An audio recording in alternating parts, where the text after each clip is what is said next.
Hello, I'm Norzie and this is Nightline, the top stories. Perlis, Sarawak and Labuan moving to Phase 3 of the National Recovery Plan.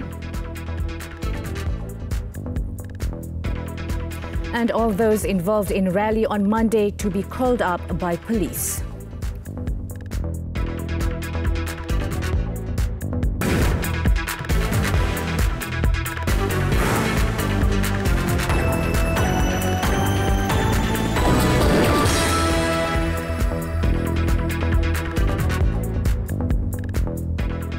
Perlis, Sarawak and Labuan will move into Phase 3 of the National Recovery Plan beginning this Wednesday.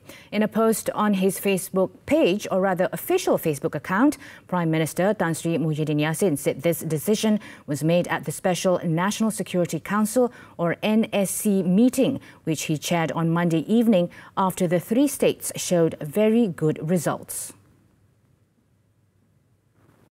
He congratulated the states and also reminded that the standard operating procedures and regulations must continue to be adhered to, and all efforts to improve the COVID-19 pandemic situation in the respective states must continue. He expressed hope with the cooperation of all parties nationwide, more states would be able to move into the next phase. Tan Sri Muhyiddin said the nation must be optimistic and move forward so that Malaysia's recovery plan can be carried out systematically and safely. The Prime Minister added that relaxations for economic sectors and for individuals who have completed 2 doses of the COVID-19 vaccine will be announced soon. Malaysia witnessed its highest ever COVID-19 fatalities in a single day, with 219 deaths reported on Monday. This is the second time the country's COVID-19 death toll breached the 200 mark after 207 individuals succumbed to the coronavirus on July 26 this year. Selangor accounted for the highest number of deaths with 105. Of the total deaths, 201 were Malaysians. Meanwhile, after infections exceeded the 17,000 mark for the past 2 days, the country's new COVID-19 cases took a slight dip on Monday to 15,764 new cases. Health Director General Tan Sri Dr. Nur Hisham Abdullah said Selangor again topped the list with 6,067. Besides Selangor, other states that recorded cases above 1,000 mark were Kuala Lumpur, Johor, Sabah and Kedah. He said a total of 3,525 or 22.4% from Monday's new infections had previously received at least 1 vaccination dose.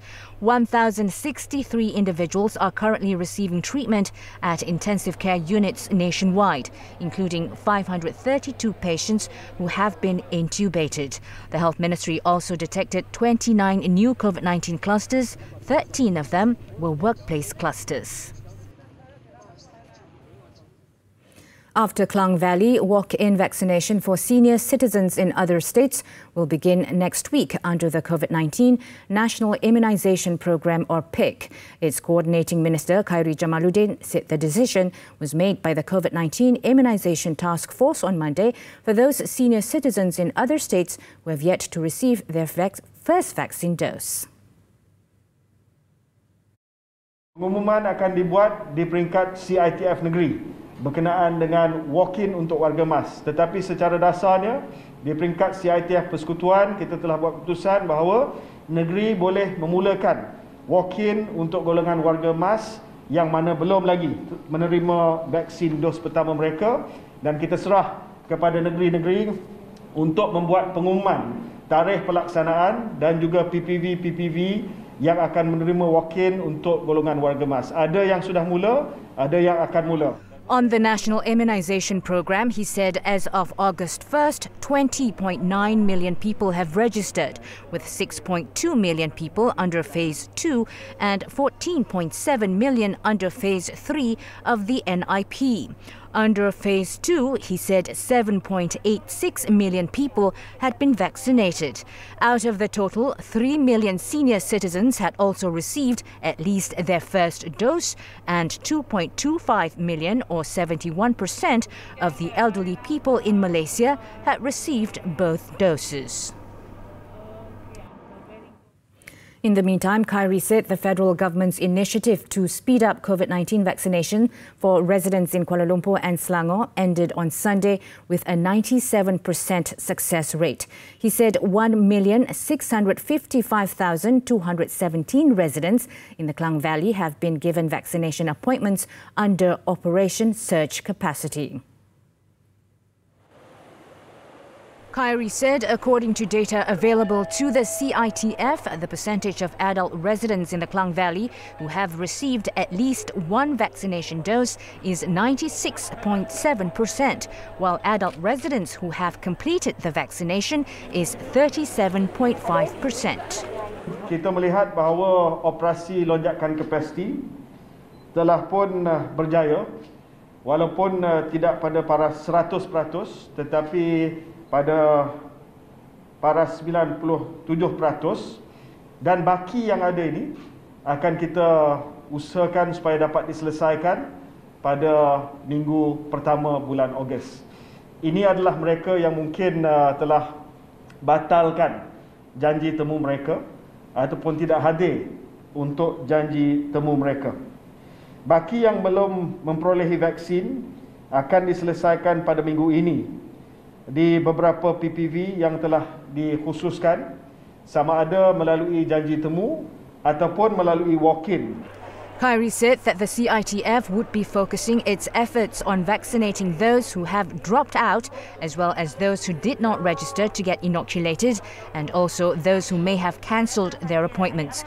He added that the mop-up operation in Klang Valley will be executed in two ways, namely to walk in to select PPVs in the Klang Valley, and secondly, via the mobile outreach program for those in rural areas. He said that those who were dropped out from the system or have cancelled their appointments can also walk in to the 9 PPVs listed until August 22nd. Kuala Lumpur Police have launched a probe on a gathering held at Dataran Merdeka in the heart of the federal capital early Monday. City Police Chief Dato' Azmi Abu Kasim said the investigation was required as the gathering was unlawful. And to facilitate probe, all those involved in the rally will be called in for questioning. At a media conference, the Kuala Lumpur Police Chief said police received 2 police reports on the rally.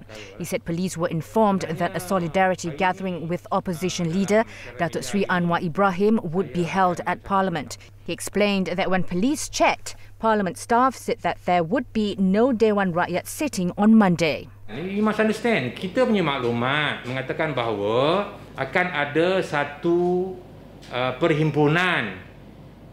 Dia kata solidariti itu perhimpunan ni yang bukan perhimpunan parlimen, bukan perhimpunan, maknanya perhimpunan yang tidak dibenarkan. Kita terima maklumat tu. Jadi disebabkan maklumat itu, kita buat penutupan jalan, kita buat lincongan tu. Itu sebab maklumat tu.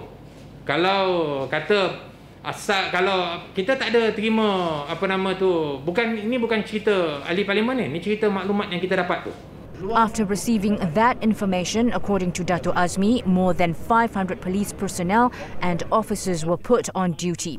He added that in the end, the matter was resolved peacefully and the crowd dispersed. Among those who were seen at the gathering were former Prime Minister Tun Dr. Mahathir Mohamad and Datuk Sri Anwar Ibrahim.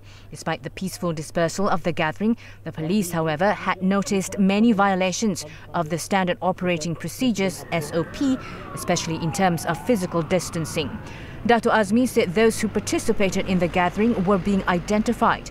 The case is being investigated under the Peaceful Assembly Act 2012, the Penal Code, and the Prevention and Control of Infectious Diseases Act 1988, or Act 342.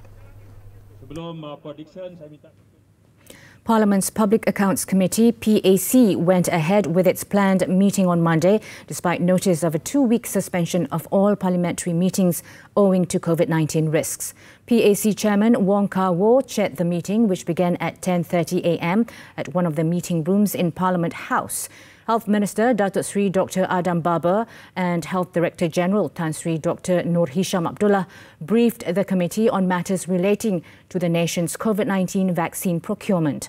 The PAC began its hearings on vaccine procurement on January 5th and has since called the Health Minister, Science, Technology and Innovation Minister Khairi Jamaluddin and several other ministry officials to brief the committee.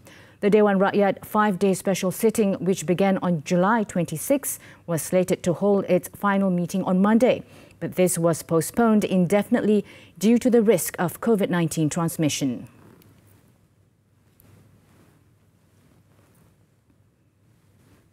Sarawak state election will be held within 60 days from the date the emergency proclamation for Sarawak is revoked or annulled. Election Commission EC Secretary Dato' Ikmalruddin Ishak said the EC has taken note of Prime Minister Tan Sri Muhyiddin Yassin's statement on July 31st on the emergency proclamation by the Yang di-Pertuan Agong Al-Sultan Abdullah Riayatuddin Al-Mustafa Billah Shah. In a statement on Monday, Dato' Ikmalruddin said the declaration of the proclamation by the Yang di-Pertuan Agong was made in accordance with the federal constitution to suspend the state election and that this proclamation shall extend throughout the state of Sarawak from August 2nd, 2021 to February 2nd, 2022. According to him, an ordinance was promulgated by the King under the federal constitution. He said under the provisions of the constitution of the state of Sarawak, the state legislative Assembly that should have been dissolved after 5 years from its first meeting had no effect pursuant to the emergency ordinance. A total of 43 civil agencies and 15 government-linked companies, GLCs, have implemented the Organisational Anti-Corruption Plan, or OACP, in order to combat corruption and promote good governance in their organisations. This is in line with the National Anti-Corruption Plan, or NACP 2019-2023 by the Malaysian Anti-Corruption Commission, MACC, which outlined 115 anti-corruption initiatives for 6 sectors with risks. 3 main objectives for the development of OACP, one of which is to handle problems and weakness in governance, integrity and anti-corruption systems in the organizations or agencies. It is also aimed to ensure the sustainable development of the organization by taking into account the current and future circumstances. According to MACC Deputy Chief Commissioner for Prevention, Datuk Sri Shamsun Bahrin Muhammad Jamil, the initiative is also to prepare them to take adequate measures in line with the provisions of Section 17A MACC Act 2009. Dalam 17 Capital A itu apa yang dikatakan kalau menjadi kesalahan itu boleh kira menjadi defend daripada tidak dikenakan tindakan sekiranya mereka ada adequate measure, kan, ataupun tata cara mencukupi. Tata cara mencukupi itu antara lain yang boleh kita cadangkan adalah adanya macam tadilah OACP, adanya ABMS, kan. Tapi apapun sebab ini merupakan new provision, kita tengoklah what the court will interpret with that section.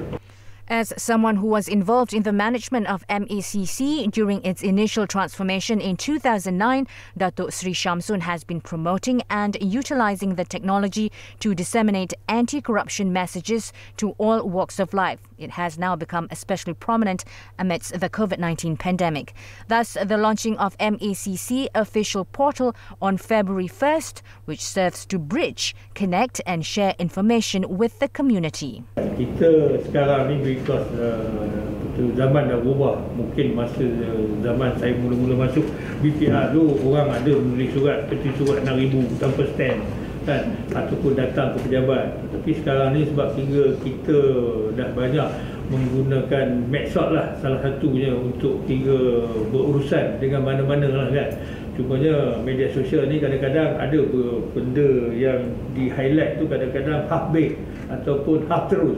Sebab itu yang ada benda especially on corruption matters ni saya cadangkanlah supaya ada perkara tu tanyalah kepada kita. After 37 years with MACC, Datuk Sri Shamsun will be retiring next month.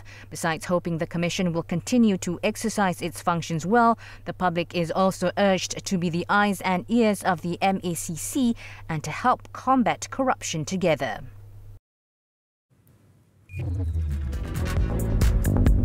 Coming up, 118 nabbed in statewide blitz on illegal online gambling.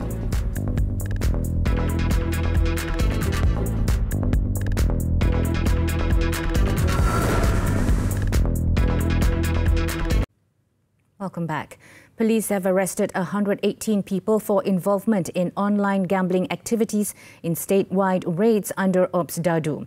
Johor Police Chief Commissioner Dato' Ayub Khan Maidin Piche said the operation was conducted from July 15th to 31st, focusing on online gambling. Dalam operasi yang dijalankan, sebanyak 90 premis telah diserbu dan diperiksa dan seramai 118 orang telah ditangkap, terdiri daripada 99 orang penjaga premis perjudian, manakala 19 lagi adalah pemain. Those arrested consisted of 101 men and 17 women aged between 19 and 58. Police also confiscated mobile phones, computers, tablets and cash worth 20,184 ringgit. Dato' Ayub Khan added that authorities have applied for 146 premises to have their electricity supply cut and 137 premises to have their licenses revoked. He said to date, electricity supply to 46 premises have been cut by Tenaga Nasional Berhad, TNB, while 4 premises had their business licenses revoked by the relevant local council. Dato' Ayub Khan also disclosed that police have conducted a total of 525 raids on online gambling activities from January until July, resulting in a total of 705 arrests consisting of 549 premises owners or workers and 156 gamblers. 5 individuals, including 4 staff of a district and land office in Kedah, have been remanded for 5 days beginning Monday to assist investigations into bribery cases in 2019 and 2020. The remand order against all the individuals, including a woman aged 48 to 57, was issued by Magistrates Court Assistant Registrar Wan Nur Fazilah Wan Ibrahim on Monday, after receiving an application from the Malaysian Anti-Corruption Commission (MACC). All of them were arrested between 8:20 a.m. and 4:20 p.m. on Sunday at several locations around Alor, Pendang and Langkawi. According to an MACC source, the suspects allegedly accepted bribes from a landowner in return for registering land title under 41 names without going through the legal land transfer process. The case is being investigated under Section 17A of the MACC Act.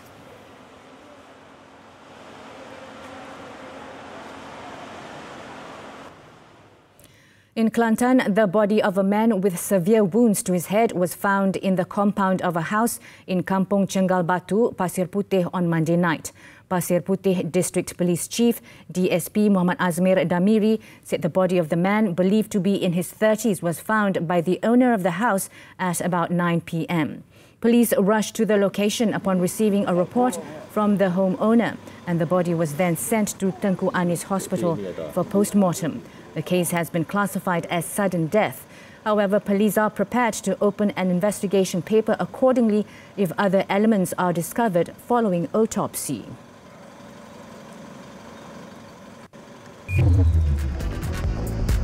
Still to come on Nightline, hundreds evacuated as fires rage across southern Europe.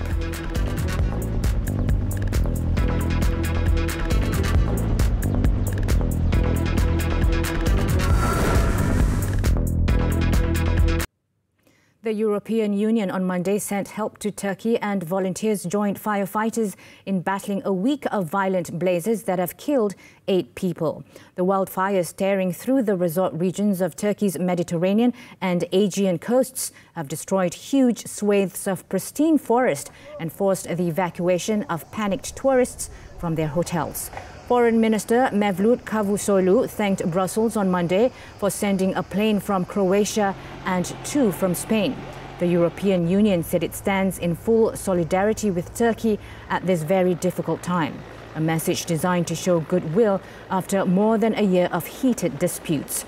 The Turkish government earlier disclosed that it had no firefighting planes in its inventory and had to rely on foreign help to battle the flames. Firefighters also battled local blazes on the Greek island of Rhodes in the Aegean, as well as parts of Italy and Spain.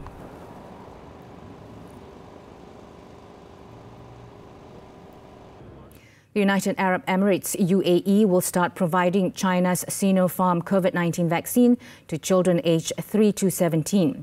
The UAE government cited the Health Ministry as saying the decision comes after clinical trials and extensive evaluations without providing any details.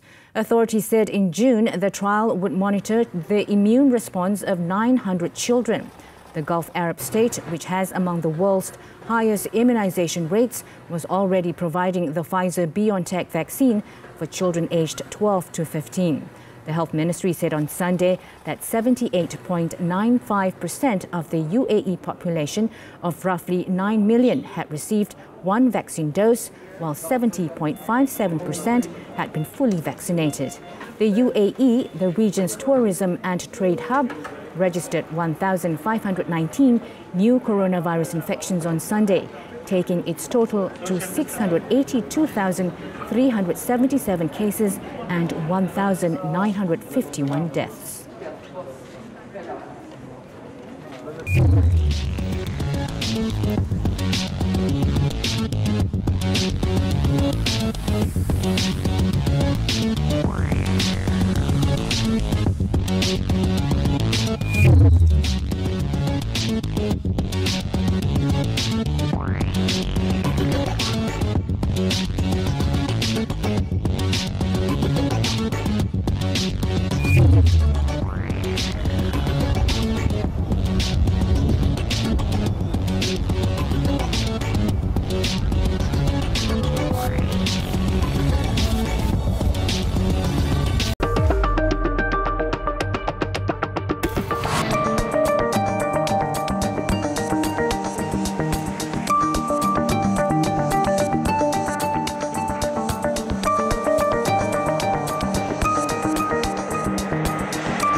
As we wrap up Nightline this time around, let's take a look as this artist show off his amazing skills by making a luxury car model using scrap cardboard and paint.